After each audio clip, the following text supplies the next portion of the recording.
recognize growth in the RFID industry? It's a slower growing area of the market versus barcode, because in order to use RFID, not only do you have to have an RFID label, but you have to have RFID portals, RFID scanners, and then you have to have all the software. So what's holding up, I think, the RFID industry is people have to invest capital in changing their infrastructure.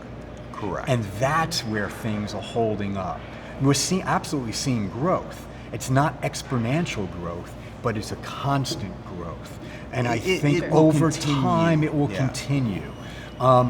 Back in 2004, when Walmart introduced RFID, they did this whole mandate, which backfired, of course. They started barcoding, and they were going to start RFID, and it didn't work. Well, that's because the whole entire infrastructure for people had to change, and therefore not only capital, but a label that costs less than a penny at that time was costing almost $1.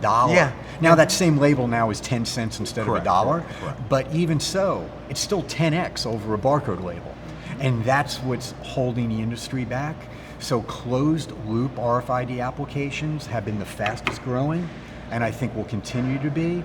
But as pricing comes down, availability of inlays comes down, we'll have that constant growth, not exponential, but constant growth. Are you seeing an influx of chip manufacturers, or are you seeing fewer?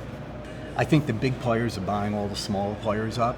So we're getting fewer suppliers, so there's fewer inlay manufacturers, but we still have a broader portfolio within fewer manufacturers. Okay. Our whole mobile computing industry has been full of acquisitions.